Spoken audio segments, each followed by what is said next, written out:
Thank you, Mr. Piyush Goyal, for joining us. As always, it's your date with the Times Network when we discuss the economy at the India Economic Conclave. Thank you very much for sparing time on a day when we want to look at how India is going to get to the top three and fast track to the three is the theme of this summit. I want to ask you, Mr. Piyush Goyal, what's your vision? As before us, we were told that it's not ordained by God. We all have to work towards achieving the status of a number 5 or a number 3 economy as we plan to. How is the government looking at this, and what are the detailed plans to get to the top 3? Well, I think it's commendable that Times Network in its 10th year is once again put together such a grand event to celebrate this journey of economic progress, and compliments to you, Vinitji, compliments to you, Subbu, Navika, and I wish this initiative all success in the years to come. It's been a journey, if one was to look back, of 77 years since independence now. We saw the early years right up to 91 when we followed the socialist path and landed up with a very staid Hindu rate of growth, as we used to call it, at about an average of 4%. Government would interfere in every aspect of economic activity, and entrepreneurship was left for a very few privileged persons. In the last 33 years is when we've really seen the country come of its own. Even within that, if you look at different periods of time, look at the 91 to 96 government of Mr. Narasimha Rao. Even though he was a Congress Prime Minister, sadly the Congress totally disowned him to the extent that they were not even willing to honor him with any award or honor him for the achievements, and for that matter disrespected him even in death. But he gave the first seeds of economic liberalization. Mr. Vajpayee from 98 to 2004 truly opened up the economy to entrepreneurship, to allowing people, and one of his biggest achievements would be the telecom revolution, would be the revolution in the IT space, which helped India come of age. And any reader of the Indian economy will note that every time the Congress or its allies came into government, we saw an era of low growth and high inflation.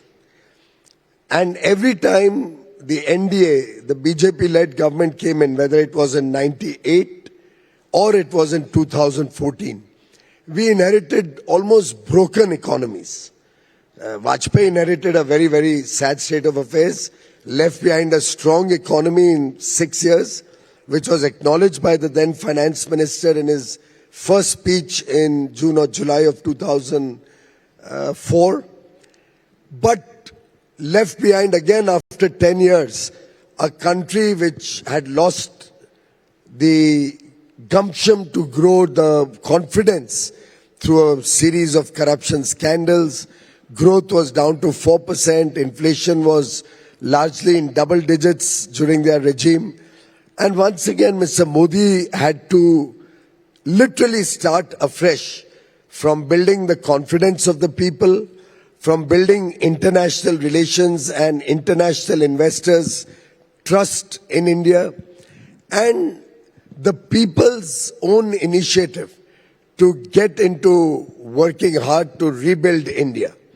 And Mr. Vaidyanathan very rightly pointed out, this 10-year journey has seen structural change, has seen the advent of digital technologies to the last man at the bottom of the pyramid, has seen the macroeconomy from a very weak spot, low forex reserves, low growth, high inflation, mood of the nation being very, very low, changing itself today to the world's fastest growing economy, the 5th largest, as was pointed out, high foreign exchange reserves, the 4th largest forex reserves in the world, strong banking sector, NPAs and restructured loans falling from 12 or 13% to about 2%, 2.5% now, and getting better by the day. In all aspects, we have on three principles worked in the last 10 years. A, building the macroeconomic structure of the economy to be a strong economy. B, ensuring infrastructure growth, as Mr. Vaidyanathan also pointed out. This infrastructure growth is across sectors. Ports, double the capacity. Airports, double the number of airports. Road and expressways across the country almost tripled in the last 10 years. Inland waterways, more than 100 new inland waterways started. Digital technology, 4G right up to the borders of India, 5G rolling out at the fastest pace in the world. In every way, we have seen an India emerging out of the shadows. The world today recognizes India as the best opportunity to invest in. FDI in the last 10 years has grown by 119% over the previous 10 years. 2/3 of the total FDI in India so far of $1 trillion has come in the last 10 years. And when you put all of this together, you see a nation full of confidence, aspiring to cross a $30-35 trillion economy by 2047, the Viksit Bharat vision to become a prosperous nation, a developed nation, an economy where youngsters are willing to engage with the best across the world. We are making a mark with our goods, with our services. Exports will cross $800 billion this year and about $1 trillion in the next 2.5 years. Across the world today, there is a recognition that the best investment opportunity is in India.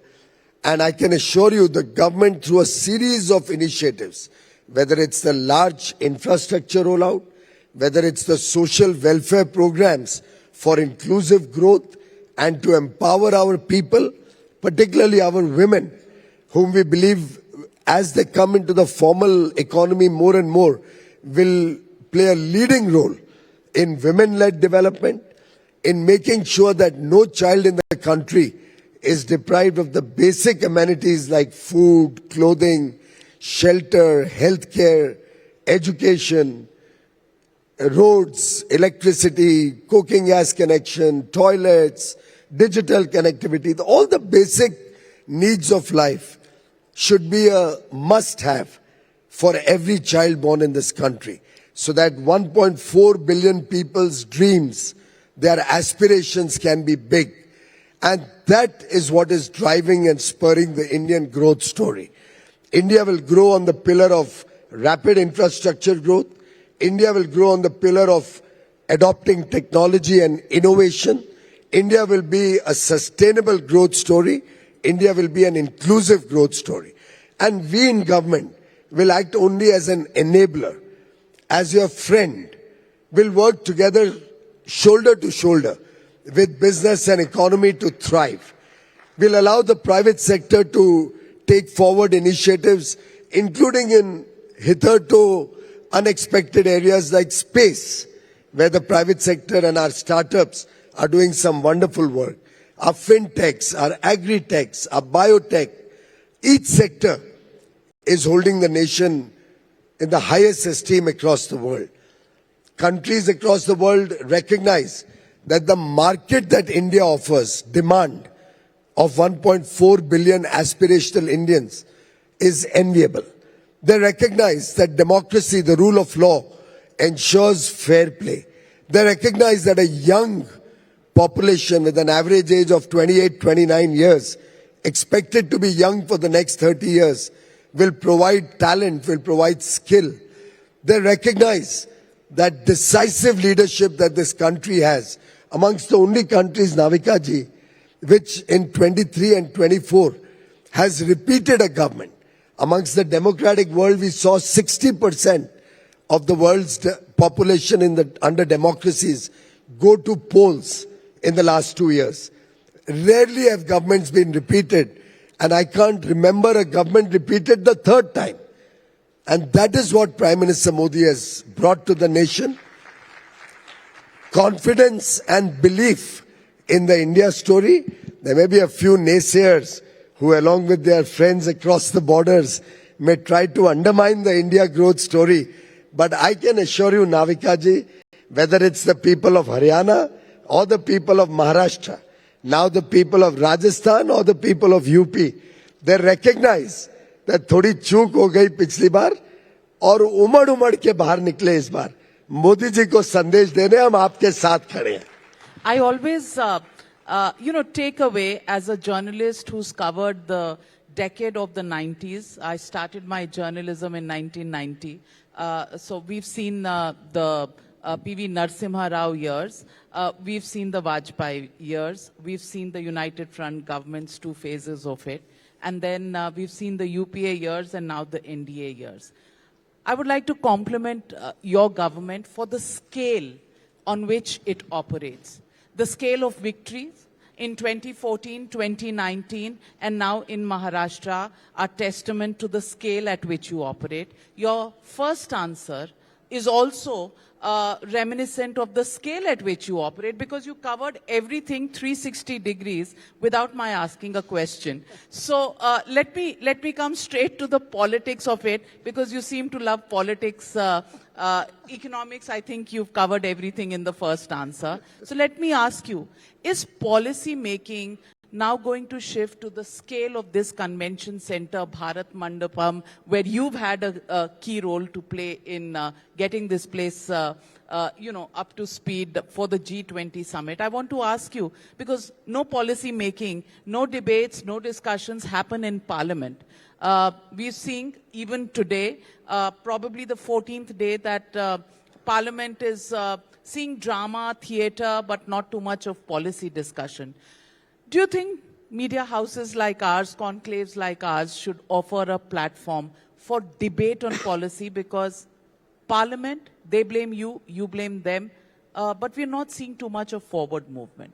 No, I think it's brilliant that organizations like Times Network is bringing to the fore issues before the country, engaging with the people of India, giving us valuable feedback. Look at the way Prime Minister Modi works. This convention center was conceptualized by him about 7 years ago, and 2018, 6.5 years ago. And I remember what was the vision behind it. And I'll share that with you for particularly the young persons who are listening to this conversation to understand how Prime Minister Modi thinks. He said that if we have to showcase to the world India's strengths, we will need to have the MICE sector come to India in a big way. That's meetings, conventions, seminars, exhibitions. And if we are looking at the MICE sector coming to India in a big way, it can't be done in the tents that used to host India International Trade Fair at Pragati Maidan, this venue, prior to 2023. They had to move out of tents into modern facilities. And one facility also may not be enough. So simultaneously in 18, not only did he start rejuvenating this venue to make it a world-class convention center and a world-class exhibition center, the Bharat Mandapam, he also conceptualized Yashobhumi, which is at Dwarka, right up to having an underground metro station going inside Yashobhumi. So from the airport, you can be at Yashobhumi in 7 minutes. With 100-hectare large plot of land, a huge convention center, actually somewhat bigger than this, huge exhibition halls. Idea being that the world should come to India, world should experience the India story, and world should know the scale at which India is developing. Now friends, when we hold, let's say, Bharat Mobility, which is going to be held 2 months from now at this venue and at Yashobhumi and the Noida Convention Center, because even with two, we are running out of space. We are putting together everything in India on mobility at one time, at one platform. No more do people have to go to Hanover or Germany to witness what the world offers. India will be that one-stop shop. Everything on mobility you can find at one point of time in India. Bharat Tex, it's going to be held here and at Noida. Bharat Tex is the world's largest exhibition cum conference on the textile sector. And it's appropriate it should be in India. Can you imagine the world's biggest food fair used to be held in Dubai, which doesn't produce anything except dates. Dates as in khajur. Galatfahmi na ho jaye. But now we are starting to host large food fairs. We'll have Ahar coming up soon. After that, the World Food Fair. And now we are competing within the country with 2 World Food Fair and Aadhaar, fighting to see what will be bigger. We encourage competition. We encourage showcasing to the world the scale at which India operates. And that's where Prime Minister thinks big, thinks bold, and thinks audacious. And I think it's time, if I can use from that old phrase, some of us in this room may remember, Navika ji, if you recall, there was that big, hairy, audacious goals, BHAG, Bhag. And that is what India is today. Big, hairy, audacious goals. And I urge the youngsters who are watching Times Now or ET Now, जब भारत की दास्तान चली है विकसित भारत बनने के लिए, तो हमें भागना नहीं है. भाग can have 2 meanings. भाग could be you run away. हमें भागना नहीं है, हमें उसमें भाग लेना है. We have to participate in this Viksit Bharat journey. And that is what Prime Minister Modi is encouraging Indians to do. और भाग के top 3 पर जाना है. But you've ducked my question. Okay, I'll come straight to the point. Parliament कब चलेगी? जब माननीय राहुल गांधी जी जो लीडर ऑफ ऑपोजिशन है और माननीय मल्लिकार्जुन खड़गे जी जो राज्यसभा में लीडर ऑफ ऑपोजिशन है, वो इस बात को समझेंगे कि पार्लियामेंट डिबेट, डिस्कशन, डायलॉग का एक मौका है, एक प्लेटफॉर्म प्रोवाइड करता है जिसमें आधार के बेसिस पे कोई ना कोई मुद्दों के मूल जड़ में जाके चर्चा होती है, बजाय के सिर्फ थिएट्रिक्स करना, बजाय के जो पीठ के ऊपर बैठे हैं, अध्यक्ष बैठे हैं, उनके ऊपर टीका टिप्पणी करना, बजाय के कोई एक विषय को लेके देश को गुमराह करने की कोशिश करना. मैं समझता हूं ठोस मुद्दों के ऊपर, ठोस लेजिस्लेशन के ऊपर, देश हित में उठाए गए कदमों के ऊपर सहमति भी कई बार हो सकती है. मुझे याद है जब हम भी विपक्ष में थे, कई ऐसे विषय थे जो देश हित में हम पूरी तरीके से सरकार के साथ सहमति के साथ खड़े रहते थे. ये तो आज मैं पहली बार देख रहा हूं गत कुछ वर्षों में कि इतनी विफल है विपक्ष का नेतृत्व कि देश हित को तो किनारे रख के विपक्षी ताकतों के साथ अपने आप को जोड़ के अपने ही देश को, विदेश में जाके भी अपने ही देश को बुरा भला कहते हैं, अपने ही युवा युवती साथियों को बुरा भला कहते हैं, अपने ही देश की विकास यात्रा पर संदेह उठाते हैं, अपने ही देश में हुए अच्छे कामों को नकारने की कोशिश करते हैं. मैं समझता हूं इससे भद्दी सोच मैंने कभी जिंदगी में कोई देश में नहीं देखी है. विश्व भर में एक सहमति रहती है कि देश के बाहर हम सब देश का गुणगान करते हैं, हम सब देशवासी एक होते हैं. ये पहला एक इंस्टेंस देश के समक्ष है जब उच्च स्तरीय नेता बाहर जाके अपने ही देश के बुरा भला कहते हैं कि देश में बोलने की आजादी नहीं है. आज के दिन आप देख रहे हैं सब जगह किस प्रकार से झूठ के आधार पर वो इस पूरे देश में लोगों को गुमराह करने की कोशिश करते हैं. मुझे लगता है कि समय आ गया है कि जिस प्रकार से महाराष्ट्र ने, हरियाणा ने, देश ने तीसरी बार मोदी जी को मौका दिया है सेवा करने का, अगर ये इसी प्रकार से चले और उन्होंने जिस प्रकार से हिमाचल, कर्नाटक, तेलंगाना में एक फेल्ड सरकारी मॉडल चलाया है, इस तरीके से चला तो गांधी जी की बात शायद सच हो जाएगी कि कांग्रेस वास्तव में अपने आप को बंद करने के करार पर पहुंच जाएगी. But according to the opposition, the onus to run parliament is on the government. It's on the treasury benches. It is the government which is disrupting the house. That is the charge on the government. Wait, there is no GST on alleging any false charges. So I think they may jolly well say that, but every time we are discussing any issue, every time there's question hour or 0 hour, every time a legislation is under consideration, if they are going to be fixated on false narratives and fake stories, I think beyond a point, the people of India are also frustrated with the sort of cheap theatrics and allegations. You have seen the kind of behavior that leaders of the opposition have shown outside and inside Parliament. You have seen that they themselves are not united in their approach. The entire India alliance has a broken and fragmented thought process and agenda. So really very difficult to run Parliament when one opposition party runs on one tangent, others who may even want to run the Parliament are left helpless, and across the opposition, I think there is discordancy and complete breakdown of trust within themselves. In such a situation, it becomes very difficult for any system to work. And therefore, we have to come to platforms like the Times Economic Conclave to express the confidence that we have in the country, and on your behalf, express to the world that 1.4 billion Indians stand united to see India as a great country, as a prosperous country.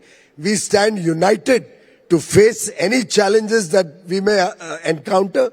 We stand united to convert every challenge into an opportunity to grow better, faster, more sustainably and more inclusively.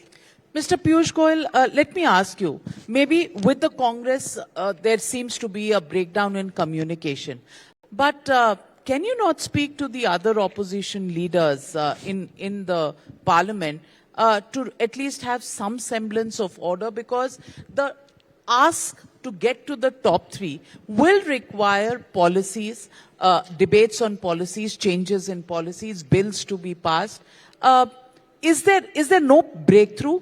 And if I can be a fly on the wall, what comes out of your meetings with some of the other opposition leaders?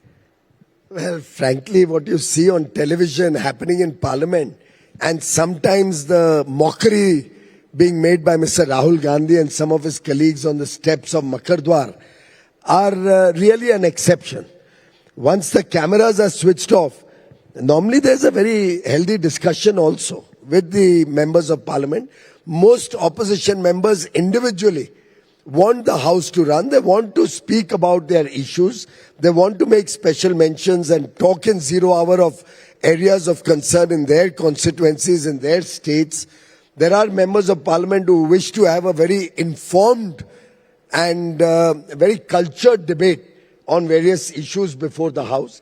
Sadly, they are left to the mercy of a few leaders who, obviously, because they come from a particular family, and these parties usually can't get out of that family rule, they are left helpless outside the Parliament or in the canteen or in other conversations when we meet in committees. They are always wanting Parliament to do better, but sadly they are helpless before a very uninformed leadership, a very immature leadership, which they have landed themselves up with. Your message to Mr. Rahul Gandhi and Mr. Kharge today? Well, I think I had not expected a seasoned politician like Mr. Kharge to behave and speak the language that he does. I would have expected him to conduct himself in a far more distinguished manner. It's very sad that he's taken the proceedings of Parliament to a depth where even the chair has to admonish him. And if the chair has to admonish him or some of his colleagues for their irrational behavior, now they convert that to say that the chair is attacking us or passing comments on us. Obviously, if you behave in that manner, and you've seen the kind of comments, the kind of interruptions that we find repeatedly from the opposition side, anybody who's sitting on the chair is bound to get frustrated and is bound to at least make an appeal that everybody talks rationally and behaves better. I think Mr. Kharge is also the party president. I think there's a one-man, one-post rule, but probably he doesn't want to leave any of these Not two applicable posts. in your party either at this point. Where is that so? Mr. JP Nadda is the We are party in the president. process of elections and therefore it Yeah, got that delayed. we've been hearing for we a gave while. an extension and now the party elections are started. Probably take another month and a half before the new president gets elected. We are a democratic party. We run through a democratic system. We don't foist anybody as president basis the demands of one family. In our party, the workers and the party machinery, from the bottom up, from the level of our mandals, and for that matter, even below that, from the panchayats, the party builds up. And by the way, we have the world's largest political party, the Bharatiya Janata Party, through a digital process with photograph and mobile number, name, address, digitally capturing image of the person also on his own mobile, has more than 12 crore registered members of the BJP, the world's largest democratic party. Before I let you go, I want to ask you, does the last quarter's growth number worry you? What is the reason and can we improve upon this? Are we looking at meeting our targets for growth in the current year? Well, I think governments don't run quarter se quarter tak like the ET Now channel. For us, governments work in consistency in the long run. We had an election in the first quarter. During election, obviously, policy making and decisions on the next steps on growth or infrastructure spending does slow down. And there is a lag effect. But from what the initial numbers for this quarter, the third quarter show, the festive spending, the rebound in rural growth, the way banks are now seeing traction back again, the way infrastructure spending has come back on track, I think by the time we close the year in March, we'll be back on track. The Reserve Bank has estimated, IMF, Moody's, Reserve Bank all estimate about 7% growth. This year will continue to be the world's fastest growing economy despite such global challenges. And I can assure all the viewers of Times Now that India is in it for the long haul. We are looking at edging up our growth story. We are looking at building better and better infrastructure. As we go along, we are looking at engaging with the most modern technologies. Innovation will define India's growth story. We'll soon have a 1 lakh crore Anusandhan NRF being the guidelines being announced. And by the way, when we give 1 lakh crore government support for R&D or innovation, it actually translates to research or innovation worth 10 lakh crores. Because that same research done in Switzerland, with whom we've now done a free trade agreement, the same research done in Switzerland or Norway or Europe will cost 10 times more. What outcomes we can get with 1 lakh crore, they will need 10 lakh crores to get that. Therefore, the EFTA countries, Switzerland, Norway, Liechtenstein and Iceland, not only have they done an FTA with us, as a part of the free trade agreement, they have committed to invest $100 billion, 8.5 lakh crore, as FDI. Doesn't include Norway pension funds, FII investments in the stock market. FDI of 8.5 lakh crores, creating 1 million, 10 lakh jobs directly, which means about 40-50 lakh jobs, direct and indirect.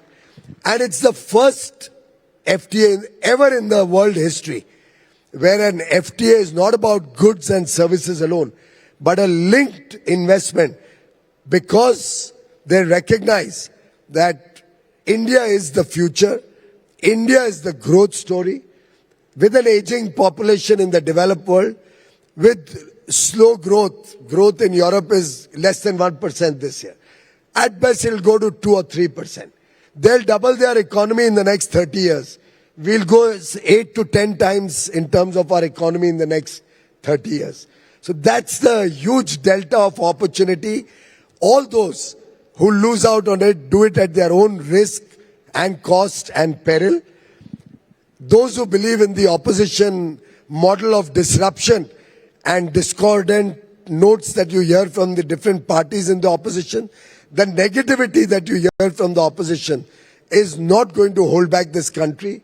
We are committed, Navikaji, whether it is passing the Waqf bill so that fairness and sanity comes into this country's policy, whether it's passing the One Nation, One Election bill so that we are rid of this continuous model code of conduct holding back the nation's growth and policy making and governments getting into sleep mode again and again 3 times over across the country for the parliament, for the assembly, then for the local bodies.